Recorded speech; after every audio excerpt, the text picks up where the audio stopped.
All right.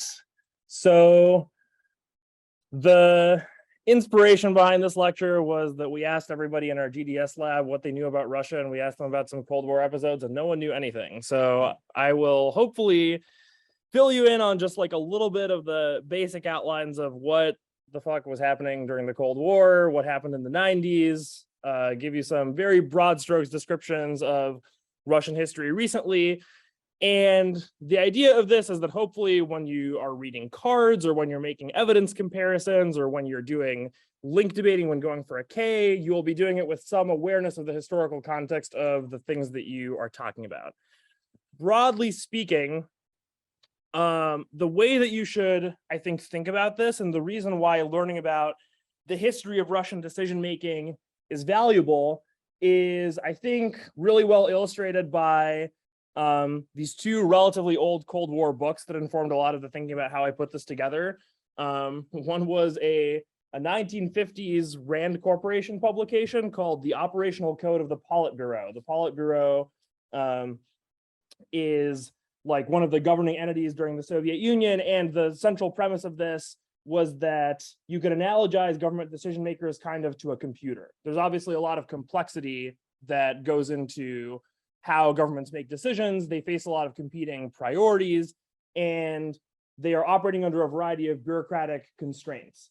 And so a lot of what governments and states do on the international stage is not really reducible to any kind of ideology or to any kind of rational motivation. Sometimes stuff just happens as an outcome of the decision-making environment people are in and as an outcome of the constraints under which they're operating. So to figure out what states are going to do in the future, one helpful thing to do is to look at what states have done in the past, how states have reacted to constraints, and what kinds of analytical shortcuts states tend to use in their decision-making process when figuring out how to deal with a crisis. What are the kinds of things that states and decision makers within those states tend to care about? What are the kinds of things that shape what the states ultimately do? What values do they prioritize? A related book is a 1974 book by John Steinbrunner called The Cybernetic Theory of Decision, which goes into way more detail about this. I'm not really going to talk about anything either of these books say, but I recommend looking into these. And The Operational Code of the Politburo, while it has a good organizing theme or like a concept behind it, some of the substance of it is kind of funny. It has not aged particularly well, and I would encourage you all to look at it for a laugh, if for nothing else. So I will start in 1939, and we will gradually work our way up to roughly the early 2000s, because I think that this is kind of the section of history that is simultaneously really important to understand for talking about Russia, and the section of history that is probably known about the least from the Russian perspective by American audiences. So what's going on in 1939? Does anyone remember from our American history classes? What's about to break out? World War II is about to start, exactly. Now, the Soviet Union didn't immediately enter into World War II. Does anybody know why this happened? Why there was a delay between when the Soviet Union got involved in World War II by fighting against the Germans? Nobody? The Soviets, or yeah, you have a guess? Exactly. Well, not quite. They did not promise to fight with Germany. So the pact that you're referring to is called the Molotov-Ribbentrop Act, or Pact. And what this was a non-aggression pact. So it was not an agreement that they would fight together, but rather it was an agreement that they would not attack each other over the course of however long. A component of this, and this was elaborated mostly in secret addendums to the pact, was an implicit and explicit division of spheres of influence in Eastern Europe. So there's a certain area that Germany gets to control or exercise influence over, and there's a certain area that the Soviet Union gets to control or exercise influence over. Something else really important happened in 1939 too. So this pact is negotiated by the two foreign secretaries of these empires in August of 1939. In November of 1939, having seemingly reduced the German threat, the Soviet Union actually launches a different war. Does anybody know what this war is? Yeah. No, that is a different time period. That happens in the 60s. Yeah. Is that a hand? Nope, not quite yet. Nope. Yeah, the Winter War. Yeah. Yeah, we mentioned that one in lab. Were you one of the ones who, did you know about it from then, or have you heard about it before? I knew what it was. I know. Yeah. Yeah. So in November of 1939, Russia invades Finland, attempting to seize control of a region in northern Russia called Karelia. They fought a 3-month war in which the Soviet Union suffered extremely heavy losses, won very few territorial gains, and the Finns were generally fairly successful in holding their own. They fought a very effective guerrilla warfare campaign. And the combination of international reactions to this is going to sound somewhat potentially familiar. So the United Nations does not exist at this moment. What's the organization that exists at this moment, set up after World War I? Anyone know? The League of Nations. So the Soviet Union actually gets kicked out of the League of Nations for this invasion of Finland. It's condemned by the international community as an act of aggression. A lot of people, I think, are under the impression that the Cold War is the start of sour relations between Russia and the West. And by skipping to 1939, I skipped over some of the reasons that this is not true, not least of which is that as Russia was fighting its civil war while World War I was occurring, many Western powers intervened in the Civil War in an attempt to fight back against the communists. Britain actually teamed up with Finland to invade this very same region and take control of it, Karelia. Britain like occupied the northern part of Russia around a city called Murmansk for a really, really long time during this period. But eventually kind of Russia reclaimed control over this area. And you'll see a lot of echoes like this of territorial conflicts that call back to previous conflicts or previous unsettled borders where Russian empire is being tested at its outer limits. But so Russia gets kicked out of the League of Nations. They've negotiated this pact with Germany, but Russia's poor performance in the Winter War is a pretty big sign to Germany that they are not dealing with the potentially terrifying great regional power that they thought they were dealing with. And for this and many other reasons, Hitler ends up invading the Soviet Union in June of 1941. In the US and in many Western countries, we call this World War II. In Russia, there's a different name for this war, the Great Patriotic War. The Great Patriotic War. And the Russian experience of this war is quite different from the way that the US experienced this war, in a way that shapes Russian identity to this day. 300,000 Americans died during World War II. Does anyone know how many Russians are estimated to have died in World War II? Yeah. Yeah. There's a range of estimates because the numbers are, or the record keeping isn't great. Some of the best estimates range between around 20 to around 27 million. Yeah. Is she not in them? Oh, wow. There's a waiting room. Okay. Okay. All right, done. Thank you for letting me know. Okay. Yeah, so estimates kind of range from about 20 million dead to like 27 million dead.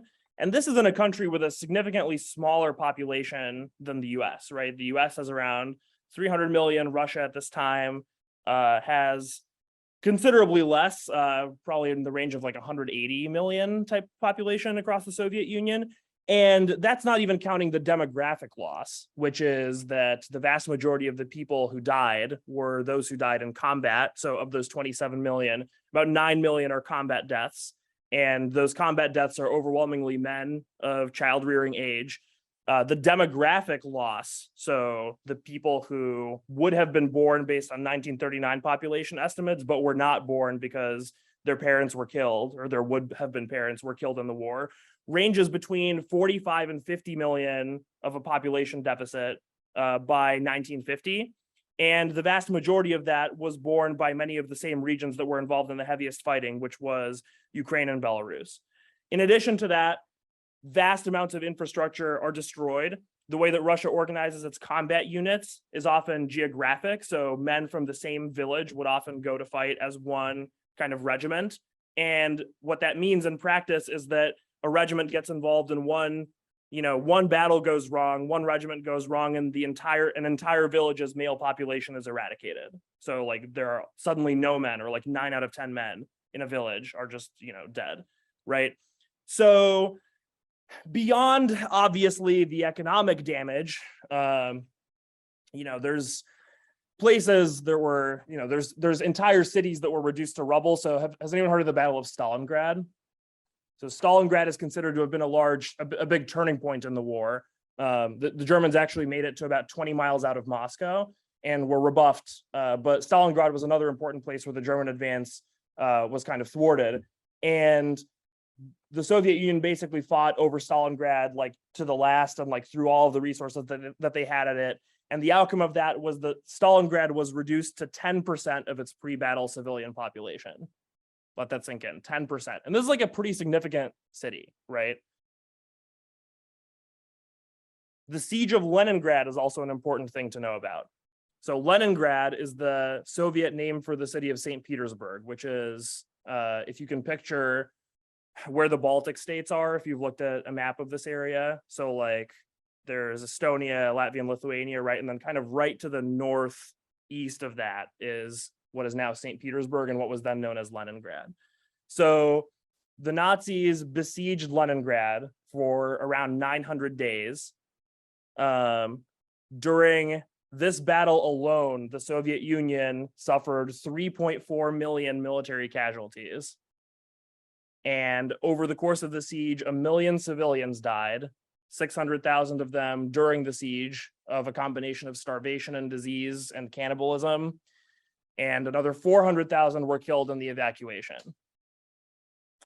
I mention all of this not just to be, grim and macabre, but also because I want to paint a picture of the kind of civilizational and social disruption that this war entails.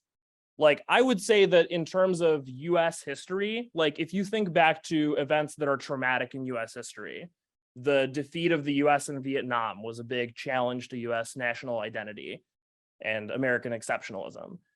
9/11 was a big event that shattered the illusion of US security. Defeats or like military failures in Afghanistan, right? Or like being attacked by Japan during Pearl Harbor, right? You think of how disruptive those events were for the American national psyche and contrast that with like, let's look at the numbers, right? 3,000 people dying in the World Trade Center attacks is a huge number and a great tragedy. But here we are talking a demographic deadweight loss of 1/3 of the country, right? So 1/3 of the country is just gone. There are no families that are untouched by this event. I think every single one of my great-grandparents fought in this war, whether as nurses or combat architects or infantry or officers, right? Everybody was doing something that was dramatically impacted by the way that this war played out. And there are superficial ways that this legacy manifests today, and there are more kind of nuanced ways that are much more sneaky and pervasive. An example of the superficial ways is there's a tradition that was kind of born of this, which persists to this day, which is the Immortal Regiment Rally, which is an annual event taking place on May 9th, which is a Russian non-working holiday, which celebrates the day of the Soviet Union's victory in the war. And during this event, families will gather in like city squares and they'll bring like pictures of people who fought during World War II, and they will march with them. And it's kind of like the regiments that marched during World War II and defeated the Nazis, never stopped marching, were never defeated, and like we carry on their legacy to this day. But more kind of perniciously and in more subtle ways, the legacy of World War II impacts a lot of the way that Russia conceives of itself and its civilizational role and its place in history. So this idea of Russia against the Nazis Can anyone think of a recent place in which that has been relevant?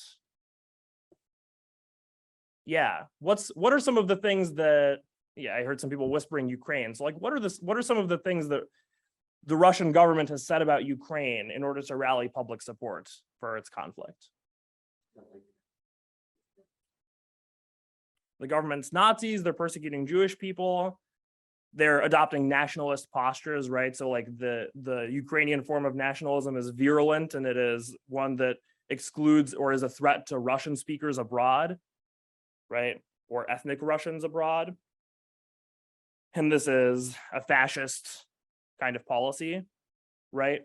So what I hope should be kind of suggested by this comparison is that what is meant by those Nazi comparisons is not really a political argument per se. It is not like an argument that says, we have analyzed the Russian or the Ukrainian government, we have diagnosed it as fascist, and we are a force for liberation because we oppose repression, right? That is not really what is meant by invoking the symbol of Russia against the Nazis. Instead, what is invoked is a much broader idea of Russia against the enemy, and the enemy is fascist. And Russia is anti-fascist. Not because it is politically not fascist, but because the enemy is constructed as fascist. A comparison that might be a little bit fruitful for thinking about this is a comparison with the war on terror, where the US also says people are terrorists or people are engaging in terrorist tactics, but where terrorism is less always literal and more of like a constructed term that refers to a particular category of people against which the US is fighting, right? So there's kind of a parallel between this collective identity of the US versus terrorism, the collective identity of Russia versus fascism. Does that kind of make sense?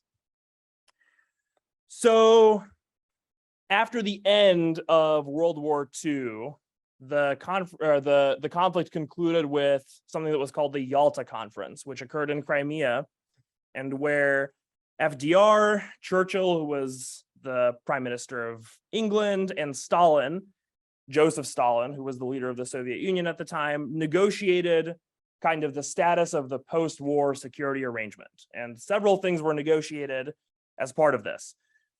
There was a variety of things. The conference established the United Nations to replace the League of Nations. The status of post-war Germany was discussed. Germany was divided into 4 zones controlled by 4 different powers. And Berlin itself was also subdivided into 4 components, broadly Eastern and Western. And a variety of other provisions were made to ensure that Russian influence over Eastern Europe would be bounded by some kind of parameters. For example, one of the things that was provisionally agreed to by the Yalta Conference was that Poland would be allowed to continue holding free elections. There's a variety of promises like this. But in the wake of the Yalta Conference, many of the promises that were made by various sides were not really upheld very faithfully.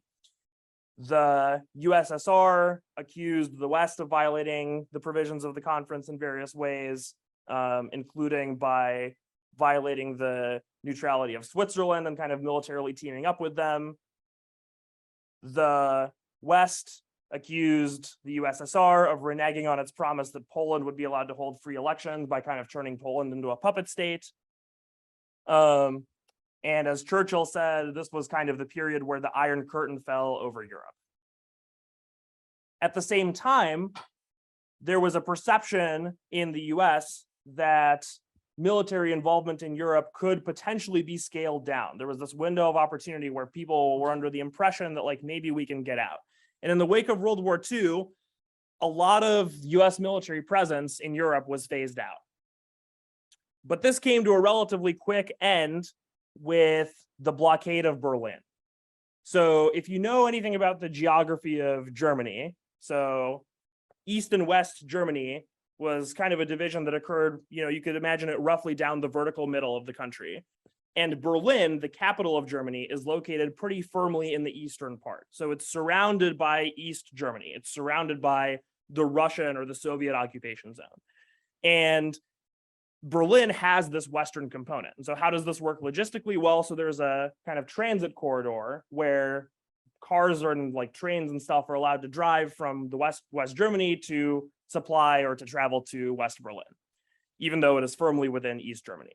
And so Stalin kind of made the calculation that because the West is tired of war and the West is disunified, they're not really politically strong or politically connected to each other, there is a prospect that the West could be forced to give up Berlin because they will not be willing to fight a war over Berlin if Stalin simply cuts off supplies to Berlin and lets nothing go in and out. The idea was to starve the West out of the occupied part of West Berlin. And the West responded with a kind of unity and political will that was not really expected. Stalin did turn out to be right that the West did not want to risk a war over Berlin. However, what the West did want to do was do an unprecedented airlift.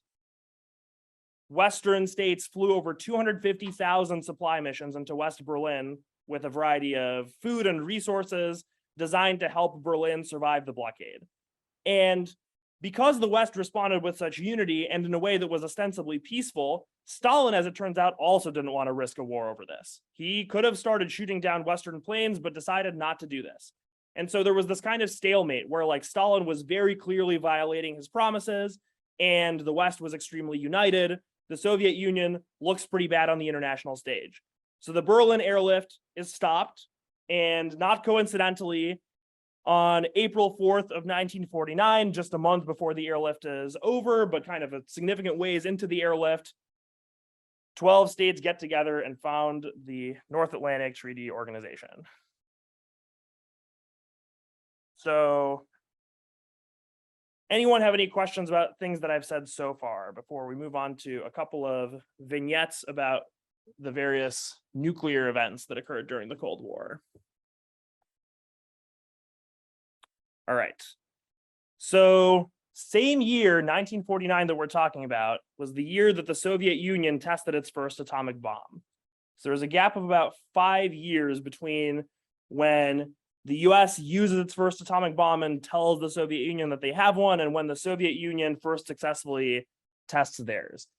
I want to take a second here to talk a little bit about early Soviet nuclear posture and nuclear policy, because I think that the intersection of this with kind of the ideological aspects of the Soviet Union is kind of interesting. And also there's something useful, I think, to be learned from the differences in how the Soviet Union thinks about nuclear weapons at this time versus how nuclear weapons are thought of by Russia and the US now. So in the very earliest stages of nuclear weapons development, there's only one way to deliver a bomb to its target, and that is by a plane, right? Nuclear missiles that can fly a really, really long range don't really become a massive part of armaments until about a decade after this. So there's very limited utility for these nuclear weapons. It's like very hard to use them. Your like aircraft is subject to anti-aircraft fire. You can like shoot down the planes that are delivering them. The aircraft are kind of sitting ducks on the ground while they have the weapons. And so Stalin actually gave an interview in 1946 where he was, remember, this is the period where the US has nukes and Russia doesn't have nukes. And Stalin gives an interview in which he's like asked by Pravda, which is one of the kind of socialist publications that is associated with the state. And he basically says that the Western nuclear monopoly is, quote, intended to frighten people with weak nerves, but it cannot decide the fate of a war. And if you think about some of the things that Stalin said about Marxism and the animating ideology of the Soviet Union, this is not a surprising view. One of the things that Stalin wrote in his book, which was called The Economic Problems of Socialism in the USSR, he wrote that while a peace movement will, if it succeeds, result in preventing a particular war, it will not be enough to eliminate the inevitability of wars between capitalist countries, because imperialism will remain, and consequently the inevitability of wars will also continue in force. And if you think about it, if you accept the premises of mutually assured destruction, this is kind of a hard pill to swallow for somebody who thinks that imperialism inevitably results in imperialist wars of conquest, right? there is an inherent tension between the idea that war can be categorically eliminated through mutually assured destruction and deterrence and nuclear weapons, and the idea that Russia and the West are inevitably headed for a civilizational armed conflict because of the expansionist nature of imperialist powers, right? So Stalin resolves this tension by basically saying, I don't care about nuclear weapons. I don't think that they are particularly important. And in some ways, this vision of nuclear weapons as not that useful or as not that impactful survives for quite a while. And the Soviet Union actually does, over time, adopt many policies that are much more restrained in its nuclear rhetoric than you might think, right? So like, we'll talk about the Cuban Missile Crisis in a second, but like one thing that the United States has never done over the course of its history was adopt a no first use pledge or promise not to use nuclear weapons first. The Soviet Union had a no first use pledge. Leonid Brezhnev, who was a general secretary who came a couple of generations after Stalin in 1982, made a formal promise that the Soviet Union was never going to use nuclear weapons first. And lots of people viewed that statement as disingenuous, but a lot of importance also stems from the fact that the Soviet Union was willing to make the statement at all. You know, if it's disingenuous, why make it in the first place? And the reason comes back to this fundamental idea about how the Soviet Union wants to portray itself, which is as defending communist revolutions, as defending itself and its security against imperialist aggressors, as being for peace around the world, right? Russian public rhetoric was always very ostensibly pacifist. And you can think that this is disingenuous, and there's a reasonable argument to be made that it was, but it's kind of a very important part of the way that the Soviet Union presented itself. So Stalin dies, and after a brief power struggle, he is replaced by a Ukrainian general secretary, a guy by the name of Nikita Khrushchev, who he's like a straight talking guy. He comes from a family of farmers. He's like a no nonsense, like brusque, not very, very passionate speaker, but like very fiery in his rhetoric, very folksy, you could say. And Khrushchev realizes as he comes to power that a lot of the things that controlled how the Soviet Union worked under Stalin were not really tenable going into the future. And he oversees a period that is described as de-Stalinization. He gives a speech in front of the General Communist Assembly, where he basically acknowledges the speech is about the perils of cults of personality. And it's like risky to talk in bad terms about Stalin in particular. So this speech doesn't really harp on the fact that like Stalin had a cult of personality, but it's kind of the sign that a thaw or a pivot away from Stalin's abuses is coming. And part of this pivot is a pivot away from Stalin's view that the fundamental imperialism of the West and the fundamental anti-imperialism of Russia makes an armed confrontation inevitable. Instead, Khrushchev defines success as peaceful coexistence, in which the Soviet Union and the US and the West are engaged in this kind of systemic competition, where the way to win is not through a military victory, but rather through a gradual demonstration of the superiority of its model, leading to people kind of gradually buying into the value of communism and increasing successes of communist revolutions across the world, eventually leading to like a global proletarian state. That was kind of the vision for victory that Khrushchev had for the Soviet Union. And nuclear weapons fit really, really neatly into this scheme in the same way that they were talking about before, which is, by this time, we're kind of reaching the point where nuclear weapons are becoming accumulated to a point where an actual nuclear war would be like pretty bad. Early on in nuclear use would obviously be very damaging, but it would not be a civilizational catastrophe, right? Remember, we're coming from the Soviet Union, which just lost a third of its population in a conventional war. So the kind of damage that we're talking about when we're talking about the first generations of nuclear weapons is not seen as civilizationally or existentially threatening in the same way that it might be to the US, a country on whose soil the US government has never really waged that many wars or lost that many people or suffered that much infrastructural damage, right? So what's the point of using nuclear weapons now? Well, the point is deterrence. The point is we're going to progressively accumulate power by building communist revolutions around the world. We're going to, like a good socialist state must, defend the success and integrity of these revolutions, and we're going to do this with our nuclear deterrent. Which brings us to the Cuban Missile Crisis. So in the late 50s, early 60s, a combination of events happens in Europe. So Fidel Castro overthrows the government and inaugurates a communist authoritarian model of government. And throughout the early 1960s, like 1960 and particularly ramping up in 1961, the CIA, and working with a variety of its partners in the region, undertook a variety of plots designed to overthrow the regime. There were military exercises conducted foreseeing the possibility of an invasion. Multiple assassination attempts were made. And relatedly, the US was also unfurling and projecting its influence increasingly in Europe. One notable thing that particularly irked Khrushchev was Washington's deployment of nuclear missiles in Turkey.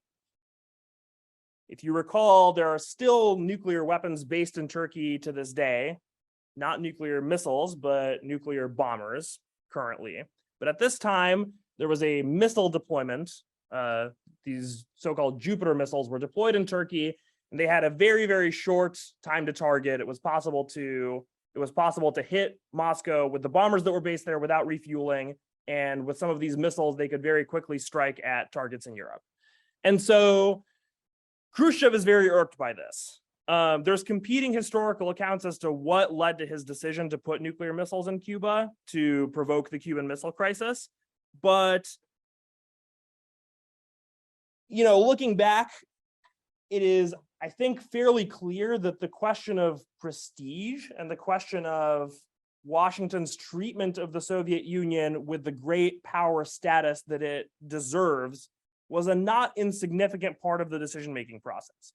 One of his advisors wrote in a memoir that Khrushchev was constantly harping about Washington's habit to order others about, and insisting that if the forces are equal, then the opportunities must also be equal. The idea being, if the US can just show up and deploy its missiles really, really close to Soviet borders, then we should also have the prerogative to show up and deploy our missiles really, really close to their borders. In his memoir titled Khrushchev Remembers, one of the things that he was concerned about, or that he reports being concerned about, was defending the fledgling communist revolution in Cuba. But he also referred to concerns of maintaining a balance of power and giving the West a taste of their own medicine, right? So there's kind of a related set of concerns, partly stemming from the idea of strategic stability, partly stemming from the idea that if they get to do something, we should get to do it too, and partly because there are reasons to believe that the revolution in Cuba might come under attack, and there is a reason to kind of defend it. The historical record, I would say, does not look kindly on the suspicion at the time that the deployment was done with the intention to first strike cities in America. It is fairly clear in retrospect that this was never really the plan, but it is reasonably a thing that the Kennedy administration reacted to with quite a bit of fear. So Kennedy is the president at this time.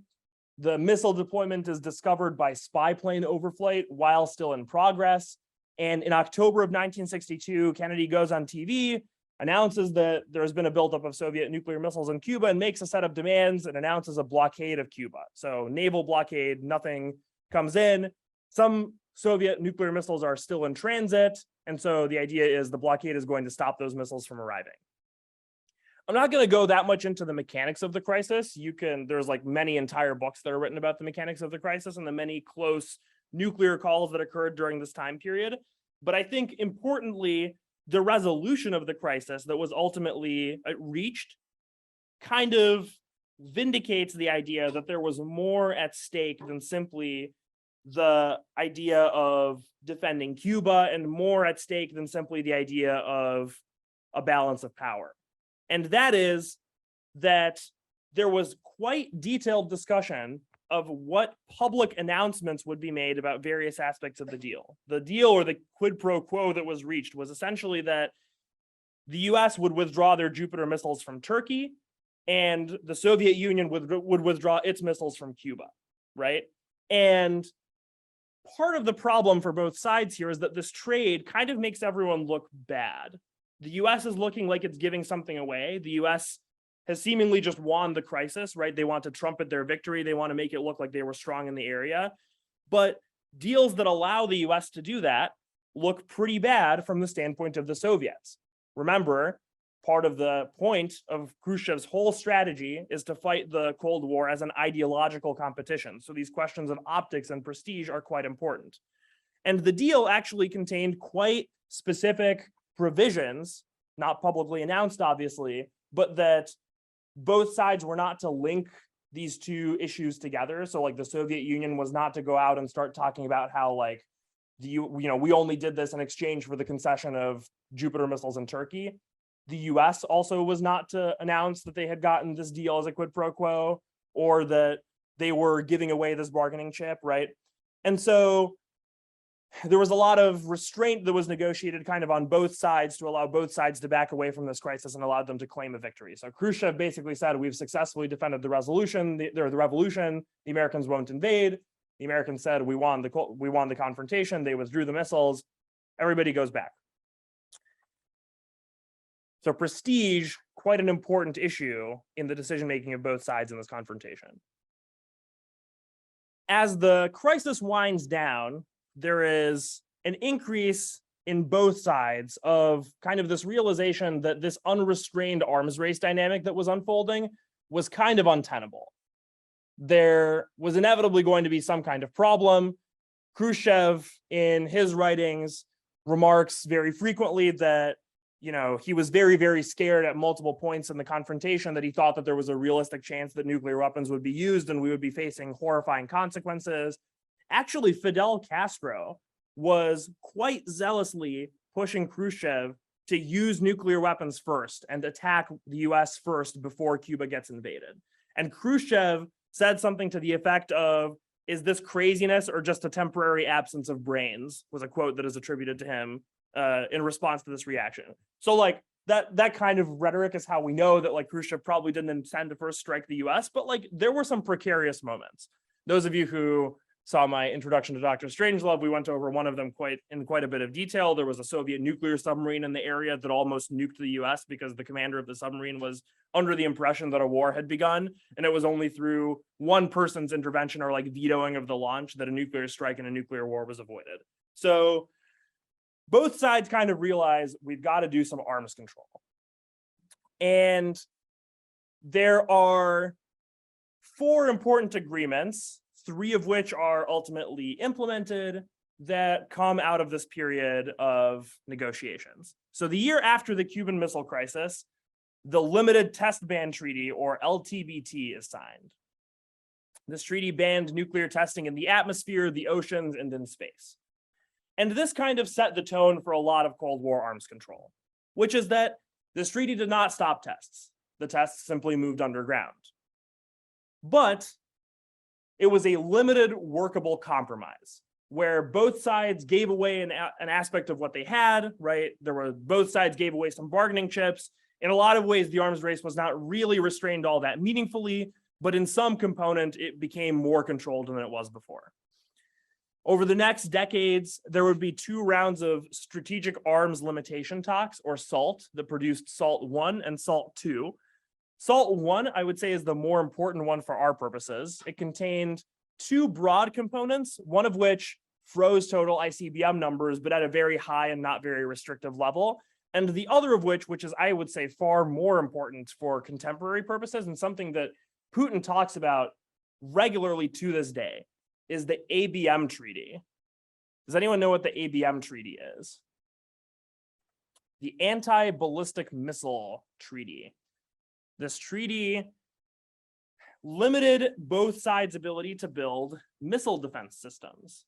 And it said that both sides could only build missile defense in a very narrowly prescribed area. The US could build it around Washington to defend its government buildings. Russia could build it around Moscow to protect its government buildings. Now, why would we want to limit our ability to build ballistic missile defense? What's the problem with ballistic missile defense? Yeah.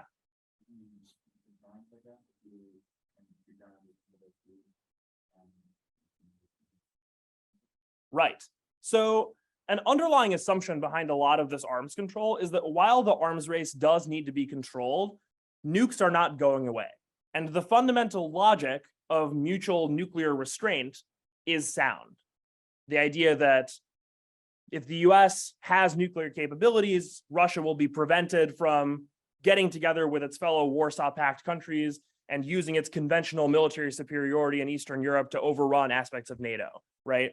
The fact that the US has nuclear weapons, the US believed prevented this eventuality from occurring. In fact, it did not occur. There's competing accounts of why it did not occur. We could argue that it was because of deterrence. We could argue it was because it was never the intention to do that. I don't really know enough to say for certain which one of those accounts is true. But at any rate, there's widespread belief on both sides that nuclear weapons have this deterrent effect, have this ability to contain aggression by the other side. And so none of these treaties are really designed to get rid of nuclear weapons.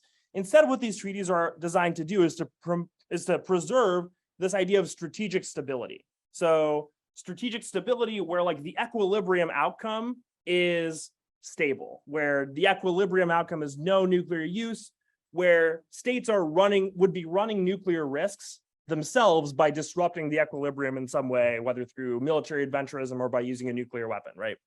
So the idea of the ABM treaty is no one is allowed to defend themselves.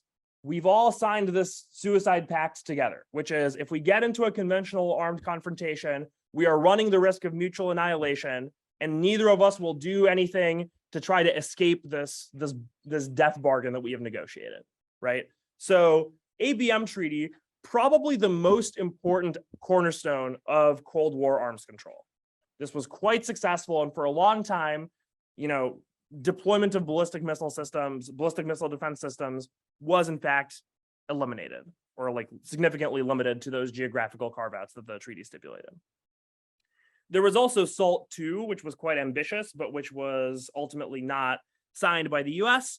And then in the late 80s, there was also the INF Treaty, the Intermediate Range Nuclear Forces Treaty, which banned the deployment of land-based intermediate range missiles in Europe. This one was negotiated by Gorbachev, the last General Secretary of the Soviet Union, and President Reagan. So variety of Cold War arms control that is important. We are now reaching the end of the Soviet period and coming up on the 90s with kind of the last spasms of the Soviet Union, starting with its war in Afghanistan. So in 1979, the Soviet Union is concerned about the instability of a new communist government that is gaining power in Afghanistan.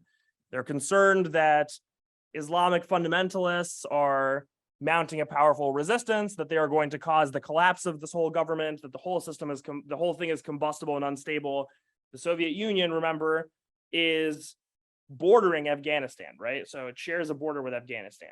So Soviet Union invades Afghanistan. A special operation takes over the government, and they airlift in a bunch of troops and very quickly take over all of the urban centers in Afghanistan. If you have paid any attention to how the US war in Afghanistan went, the rest of this story should not surprise you, which is that at very few points in the war did the Soviet occupiers control more than 20% of the geography of the country.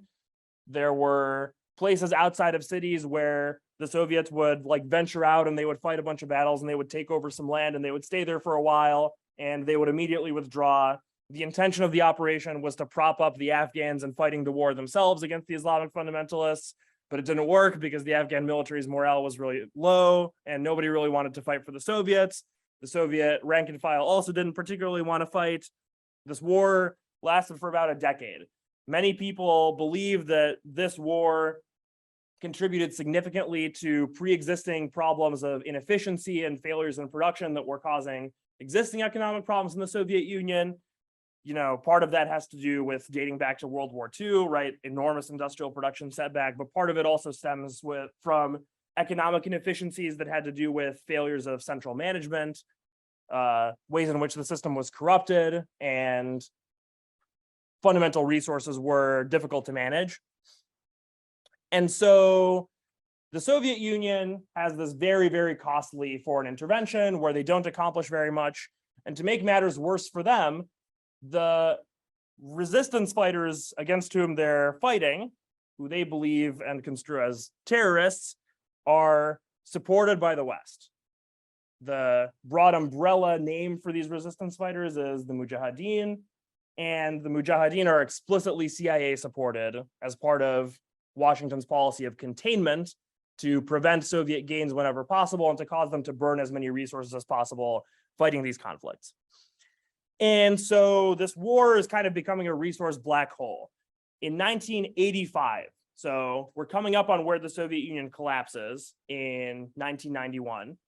In 1985, Mikhail Gorbachev becomes the Soviet Union's last general secretary, and Gorbachev pushes for the adoption of two broad sets of policies, which are called glasnost, in Russian glasnost, which is basically translated as transparency and openness, reducing censorship, and increasing the supply of free and uncontrolled media, and anglicized perestroika, in Russian perestroika, which is an economic reconstruction that introduced market-like structures in an attempt to streamline and make more efficient various parts of the socialist system. The goal of these was not to replace socialism with something else. Instead, it was to make socialism function more effectively by incorporating good ideas from freer, more democratic models. Gorbachev believed that an important part of Russia's economic revival, which was critical for winning this ideological competition set up by Khrushchev, was ratcheting down the Soviet Union's global interventions and mitigating the amount of confrontation that exists with the West. And so Gorbachev pushes through the ratcheting down of this war in Afghanistan. He oversees the withdrawal of Soviet forces from Mongolia. He pushes for Soviet allies to restrain themselves too. He gets Cuba to withdraw from Angola. He convinces Vietnam to phase down its intervention in Cambodia.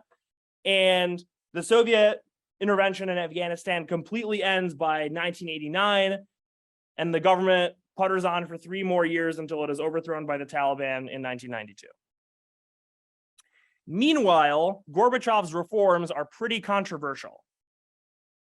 Gorbachev is kind of sandwiched between two opposing forces, one of which is he's alienating these super conservative hardliners who would really, really like the system to stay more or less as it is, to stay centralized, stay repressive. And these liberals, most notably this guy, Boris Yeltsin. Boris Yeltsin is mad at Gorbachev because he thinks the reforms are going too slowly. He would like the government to become more structurally democratic. Meanwhile, the increased liberalization that Gorbachev has pushed through is creating a lot of space for these protest and independence movements to make their voices heard in a way that was impossible before because of repression. In 1990, as this instability is increasing, the Central Committee of the Communist Party greenlights true competitive elections across many of the republics of the Soviet Union. I haven't really mentioned this, but the way that both Russia now and the Soviet Union then were organized was ostensibly quite decentralized and federalist. And in the Soviet constitution, there were actually quite strong protections for these regional autonomous units that would then become breakaway republics and finally fully sovereign countries after the Soviet Union collapses. Now, in practice, of course, it's far more centralized than it is in name, but there's a lot of decentralization. And Gorbachev, part of the effect of these reforms is to make some of that decentralization a reality.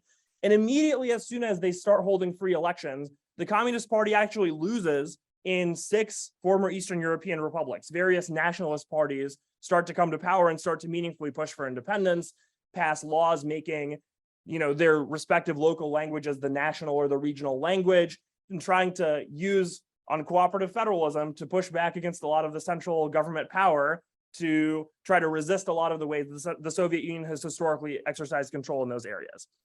Boris Yeltsin, our friend, the pro-democracy reformer who has been agitating against Gorbachev's slow pace of reform, meanwhile resigns from his position in the Duma, which is the Soviet legislature, and runs for president of the Russian Soviet Federative Socialist Republic, which is what is now Russia, but was kind of a parallel organizational structure to the Soviet Union, which was also based in Moscow. You can kind of think of this like if Washington, D.C. were a state, the Russian Soviet Socialist Republic would be the state, and the government of D.C. and D.C. that is the federal one would be the federal Soviet government, kind of by analogy. In August, Gorbachev tries to push through a new treaty between all of these different republics that gives them more decentralized control. This, he's attempting to concede to the pro-democracy reformers a little bit, move a little bit faster, and immediately gets hit with a coup attempt where the hardliners put him under house arrest and try to put back the old policy. The coup attempt falls apart, but it leaves Gorbachev pretty dramatically weakened. He ends up having very little control outside of Moscow at all.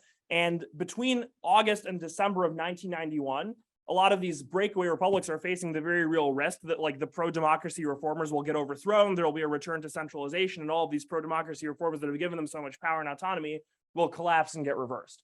And so between August and December of 1991, there's a wave of secessions. 10 republics secede from the Soviet Union in that time period. And meanwhile, within Moscow, Gorbachev is facing pressure from this Yeltsin guy who is gradually taking over the Soviet government. Ukraine secedes on December 1st. On December 8th, Boris Yeltsin, now the president of the Russian Federation, remember, the Russian Soviet Federative Socialist Republic, goes to meet with the presidents of Ukraine and Belarus in Belarus, and they sign an agreement called the Belovezh Accords, which proclaimed the end of the Soviet Union and its replacement with the loosely associated Commonwealth of Independent States. And this agreement was ratified on December 12th by the Russian Soviet Republic, accepted by the Soviet Union on the 18th, and then Gorbachev finally resigned the presidency on Christmas Day, the 25th, transferring all of those responsibilities to Yeltsin. If you give me 10 more minutes, we'll go quickly through the 90s, and then I will leave you all there to learn about Putin on your own initiative. So Yeltsin is the president. So he receives all of the former powers. Russia's kind of the international law successor state to the Soviet Union. Russia, through a series of negotiations, receives back all of the nuclear weapons that it has spread across its different republics. So one common misconception about the current Ukraine crisis is that Ukraine had nuclear weapons and had the option to keep them. This is wrong, or strained, I would say, because in practice, a lot of the command and control over those was Soviet. Ukraine could have taken them over in the sense of they could have technically killed the guards or whatever and taken them over. They would have had to maintain their own, nuclear industrial complex to maintain and facilitate the replacement of the warheads as they degraded. So in practice, people say that Ukraine could have kept its nukes. It couldn't have. That was not a real thing. But so Yeltsin's president. He is kind of a firebrand, so he's kind of a bold guy, but he's also pretty unpopular. And this is true for a variety of reasons. Part of this has to do with policy. So Yeltsin, he's been criticizing Gorbachev this whole time for going super slow. And so Yeltsin is immediately floor the gas, adopt a bunch of extreme free market policies. The design of this, facilitated by a lot of consultation with the International Monetary Fund and a group of American economists, including our inflation friend Larry Summers, designed this policy called shock therapy. The idea of this was rapid relaxation of government controls on currency and prices, and rapid privatization or selling off of state-run businesses. And this policy was a complete disaster. By 1999, GDP had fallen by 40%. In 1992, inflation was for retail products was 2,520%, of which 245% was in January alone. The privatization process was successful in the sense that it resulted in the government not controlling businesses as much, but a complete failure in the sense that the process was corrupted, resulting in state wealth being appropriated by people with the best political connections. My grandpa on my dad's side was actually a high-level bureaucrat in the governor's office of one of the regions that was responsible for privatization and got canned for refusing bribes. He was fired for refusing bribes because he was overseeing the privatization process, and someone tried to bribe him. He was like, no. And then the other people, the people who bribed him, went over his head and were like, hey, can you get rid of this guy so we can do this thing we need to? And they were like, okay. So that's kind of the broad situation that we're talking about here.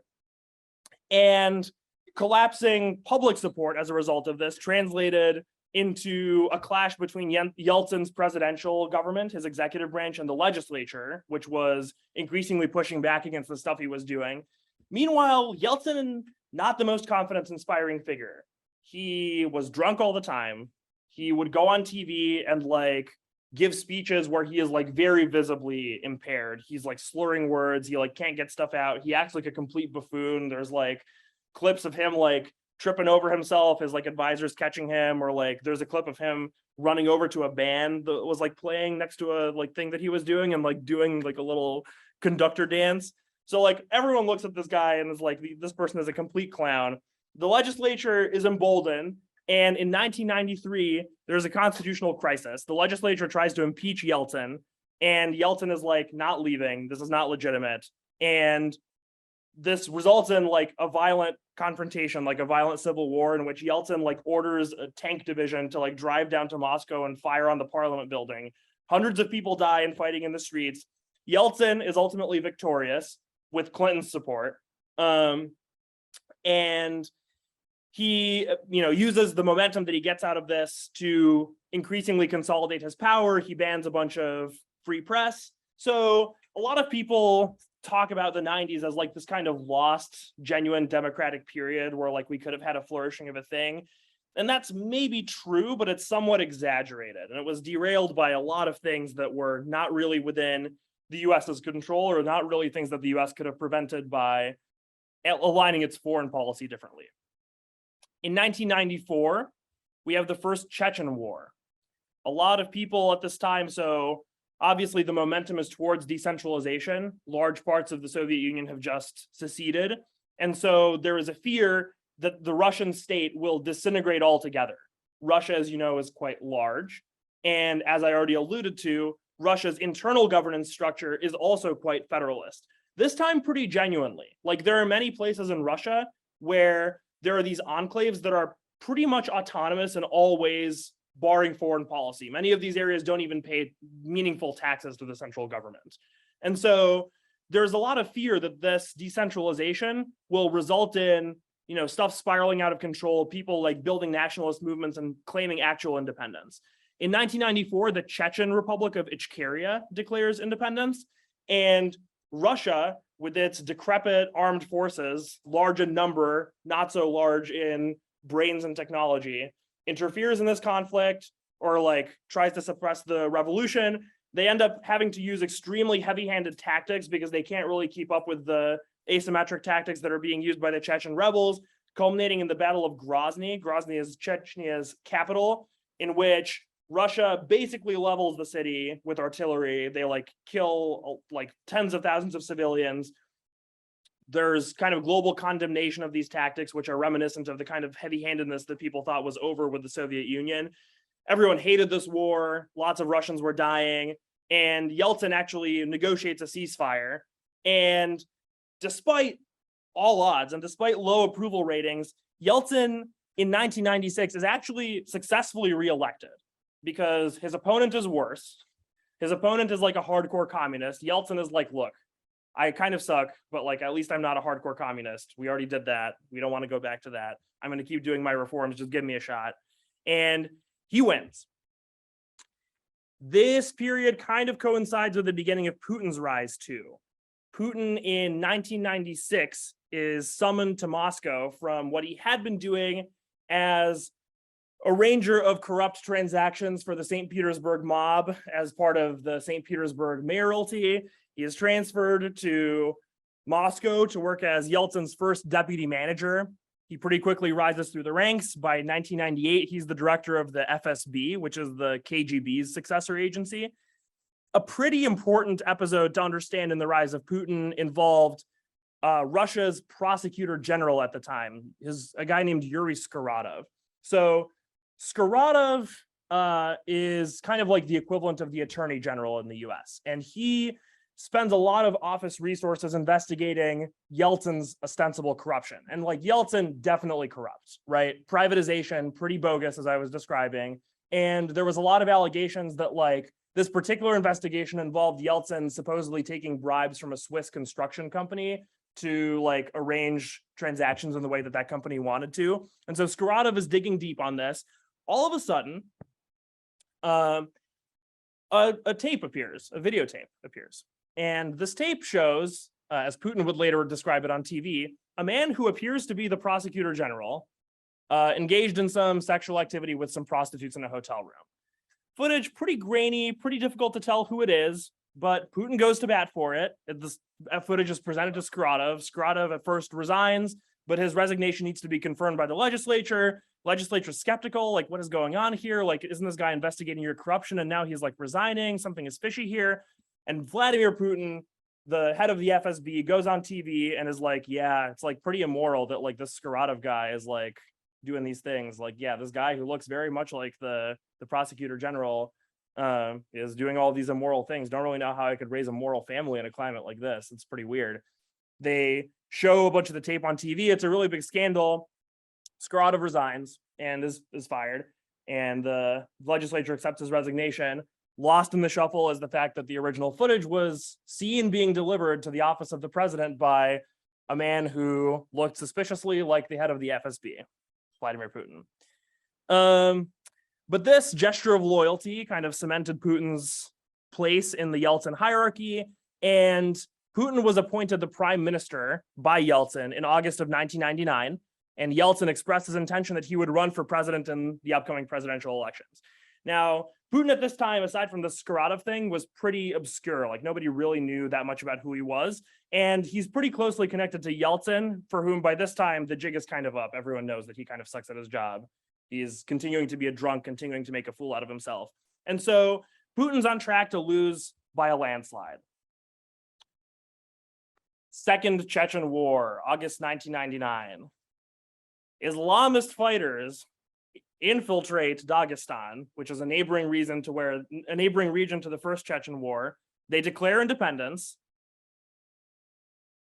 In September, the following month, 4 bombings across a variety of Russian cities target civilian apartment complexes and kill 300 people and injure more than 1,000 people. These bombs are planted by the Chechens. In a 5th city, the local police arrest 4 FSB members who are planting explosives in the basement of an apartment. The FSB first congratulates the local authorities on their vigilance, and then on the next day says, never mind, that was flour, and this was all an extensive anti-terrorism exercise. I will leave it at that. The cards for this was all a false flag are pretty horrifyingly good. So, but Putin personally takes charge of the military operations that result from this. He gives a speech, which is kind of impromptu. He's like flagged down as like someone's chasing him down as he's like going to a meeting or whatever, in which he like off the cuff says something along to the effect of like, I'm going to put down these terrorists, whether they're like they're animals, like they're in the outhouse. I'm just gonna like kill them wherever they are, in the bathroom, wherever. He like says something really graphic like that. That puts him on kind of a stronger footing. People are pretty upset about these apartment bombings. He gets a lot of support through that. He gives a bunch more speeches where he's traveling to the front line. He's doing a bunch of super populist stuff, like doing toasts for the fallen and stuff. Grozny gets attacked again. Military operations actually didn't wind down here until 2009. There were quite severe accusations of, pretty significant abuses by the Russian security state, but they kind of wind down with locking down Russia's control over Chechnya. I will not say that much about NATO's intervention in Yugoslavia, which also happened in 1999. I will only note it because you may have heard the like Western description of this, which quite significantly focuses on the moral imperative of the West to intervene to counter the abuses of the Serbian leader within Yugoslavia, who was a guy named Slobodan Milosevic. If you hear Russian descriptions of this set of events, they are not nearly as focused on that issue. They are far more focused instead on the fact that the intervention occurred without Security Council authorization, and on the fact that NATO, purportedly a defensive alliance, both skirted multilateral process and engaged in an offensive action against Serbia, which Russia at the time considered to be quite a significant ally. On the theme of prestige and doing things without punishment and their ability to act with latitude, there is kind of, I would say, some echoes in the way that Russia reacted to this set of events and the way that Russia reacted to deployment of missiles in Turkey. Putin makes a big stink about this, but mainly on the back of the Chechen War, Putin wins his first election by a narrow margin of 53%. And this brings us to the Russia that we know today. In terms of broad historical themes that I want you to take away from this before I briefly open this up for some last questions, is there are some recurring themes that come up in Russia over time that are worth keeping in mind and that are not often stated in these terms by some of the evidence that you all might be reading in some debates. One of these is the contrast between Russia's different places in history and different civilizational identities. Terms that might come up for this that you might see are Atlanticism, which is the idea that Russia should face the Atlantic, that Russia is properly conceived of as a European power, culturally aligned with the rest of Europe, and that it should integrate with Western free democratic institutions, versus Eurasianism, the idea that Russia should carve out its own trajectory through history, taking advantage of its uniqueness as a power that spans two continents and that can serve as a cultural bridge between the East and the West, while simultaneously presenting a third way or its own unique alternative that is a hybrid or a blending of the two. This echoes pretty significantly in the way that Russia responds to NATO expansion. A thing I didn't mention is that Russia was actually a member of the Partnership for Peace program, which was kind of the way that NATO creates a track for countries to join the alliance formally as part of the Defense Pact. This is the same program that many non-NATO members but NATO partners are associated with. These are countries that do not meet some requirements for NATO membership, like in Russia's case, democracy or willingness to interoperate with NATO military units, but that NATO wants to partner with anyway. So there's reason to believe that there might have been a genuine fork in the road where Russia was on a track to partner with NATO, but there was this debate about whether that foreign policy track or a different, more Eurasian and independent foreign policy track that fundamentally challenges the security architecture of Europe was appropriate for Russia. Second big theme, first one, Atlanticism versus Eurasianism. Second, nationalism and conservatism versus reformism. A lot of debates about Russia in conversations on like deterrence type arguments, critiques are very, very flattening, I would say, in the sense that they assume Russia has an ideology that is unifying or a posture that is unifying. As I hope that this discussion has revealed to some degree, a lot of the history of Russian foreign policy is informed quite significantly by domestic political struggle that has nothing to do with like what orientation Russia wants to project towards the outside, and far more to do with the kind of rhetoric that its leaders are using in speaking to domestic audiences, and whether that rhetoric connects with how those domestic audiences feel themselves to be positioned within the world and within history. A final historical theme that I want to mention is shadow government by the security state. This is a theme throughout all of Russian history to some degree, but it is far more of a theme as former members of the security state increasingly gain power as government transitions from the 90s into the early 2000s, from Yeltsin, who was a born and bred politician, to Putin, who was a born and bred member of the security services. And so that is another big theme that I would say is quite important in understanding Russia today. So that is kind of where I will leave you all. Sorry, I cut into your lunch a little bit. I hope this was helpful. Do people have questions? Yeah. How much do you think like the idea of Russia like seeking prestige and like great power status is dependent on the president? Is dependent on, sorry? Like the president versus just like structure. Well, so it's difficult to separate those issues. I would err against saying that like Russia just is fundamentally this way. But I do think that there are broader factors than personality or individual factors that contribute to this being such an important aspect of Russian history.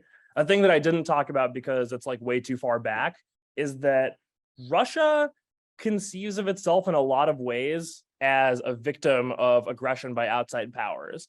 The language of this under communism was different than the language of this under Tsarism. But if you all remember studying probably during world history, you all learned about the Mongol Empire. Yeah. Like the Golden Horde, the fact that Mongolia, like, you know, amassed one of the largest land empires in history. A large component of that was at the expense of the Russian princes who at the time were controlling an area that was relatively concentrated. It was like more of a cluster of city-states than a unified area. But like what is now Russia and what are now ethnic Russians were subjugated by Mongolia for like 300 years.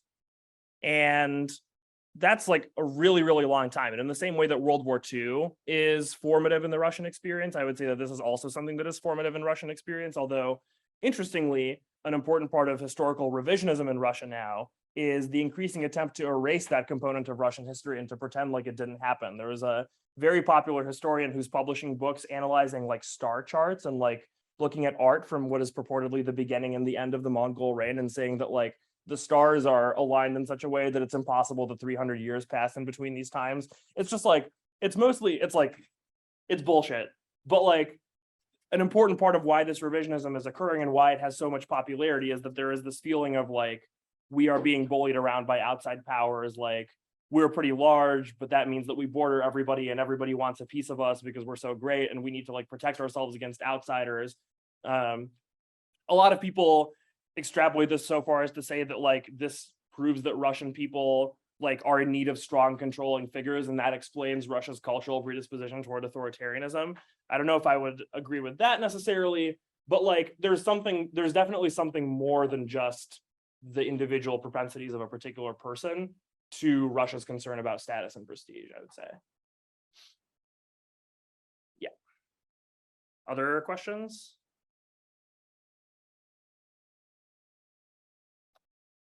All right. Go to lunch. Yeah, hope this is useful for your stuff. Yep.